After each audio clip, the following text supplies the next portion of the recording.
తెలంగాణ శాసనసభ బడ్జెట్ సమావేశాలలో భాగంగా ఇయాల పొద్దుగాల సభల ఫీజు రియంబర్స్మెంట్ బకాయిల మీద చర్చ వేడిగానే అయిందుల్లా.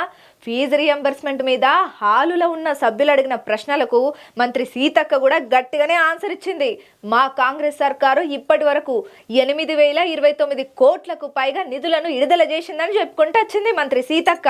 మరి ఈ ఫీజు రియంబర్స్మెంట్ ముచ్చట్లా ఇంకా సీతక్క ఏమన్నదో ఇందాం పాండ్రి. తెలంగాణ శాసనసభ బడ్జెట్ సమావేశాలలో భాగంగా ఇయ్యాల పొద్దుగాల సభల ఫీజు రియంబర్స్మెంట్ బకాయిలు ముచ్చట వేడిగా చర్చలు గట్టిగానే నడిచినాయుల్లా. ఫీజు రియంబర్స్మెంట్ మీద సభ్యులు అడిగిన ప్రశ్నలకు మంత్రి సీతక్క సమాధానం కూడా గట్టిగానే ఇచ్చింది. కాంగ్రెస్ సర్కారు ఇప్పటిదనక 8,029 కోట్లకు మీదనే నిధులను విడుదల చేసినట్టు చెప్పుకుంటూ వచ్చింది. గత బీఆర్ఎస్ ప్రభుత్వం 4,340 కోట్ల ఫీజు రియంబర్స్మెంట్ బకాయిలు పెట్టిందని అన్నది. దీంతో విద్యార్థులు ఎంతో ఇబ్బంది పడ్డారని చెప్పుకుంటూ వచ్చింది. గత ప్రభుత్వం పెట్టిన బకాయిలను దశల వారీగా తీరుతున్నామని స్పష్టం చేసుకుంటూ వచ్చింది. అయ్యా కాలేజీల యాజమాన్యం పిల్లల సర్టిఫికేట్ ఇచ్చుడు మాత్రం ఆపోద్దని చెప్పుకుంటూ వచ్చింది. యాజమాన్యాలకు భరోసా కల్పిస్తామని ఇప్పటికే డిప్యూటీ సీఎం బట్టి విక్రమార్క సారు యాజమాన్యులతో మాట్లాడినరని చెప్పి ప్రస్తుతం పంట రుణమాఫీ పథకం లాంటి వాటికి నిధులు విడుదల చేసుడుతోని మిగతా శాఖల మీద కొద్దిగా భారం పడుతున్నదన్న ముచ్చట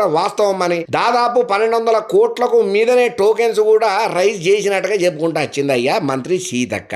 బిల్స్ అనేవి కంటిన్యూ ప్రాసెస్ అని దశల వారీగా బకాయిలు చెల్లిస్తామని కూడా క్లియర్ కట్ గా చెప్పింది. అయితే చర్చల్లో భాగంగా BRS MLA Harish Rao sir మాట్లాడుకుంటా తెలంగాణ ఇచ్చిన సమయాలలో వచ్చిన టైంలలో అప్పటి కాంగ్రెస్ సర్కారు 2,000 కోట్లు బకాయి పెట్టి పోయిందని చెప్పి కౌంటర్ ఇచ్చిండు. వాటిని అప్పటి సంది బీఆర్ఎస్ ప్రభుత్వంతో మేము చెల్లించుకుంటూనే వస్తున్నామని చెప్పి గుర్తు చేసిండు అయ్యా. పెద్ద నోట్ల రద్దు తర్వాత కరోనా వంటి సమస్యలతోని ఆర్థిక మాంద్యాన్ని ఎదుర్కొన్నామని కూడా చెప్పిండు హరీష్ రావు సారు. అయినప్పటికీ ప్రతి సంవత్సరం 2,000 కోట్లకు మీద తగ్గకుండా 9.5 ఏళ్ల సంది 23,000 కోట్ల ఫీజు రియంబర్స్మెంట్ నిధులు విడుదల చేసినట్టుగా చెప్పుకుంటూ వచ్చిండు హరీష్ రావు సారు. ఇక ఏదేమైనా ఇట్లా చర్చ వాడివిడిగా బగ్గనే జరిగింది. కానీ సీతక్క మాత్రం అడిగిన వాటికి టకా టకా గట్టిగానే సమాధానాలు ఇచ్చుకుంటూ వచ్చిందయ్యా.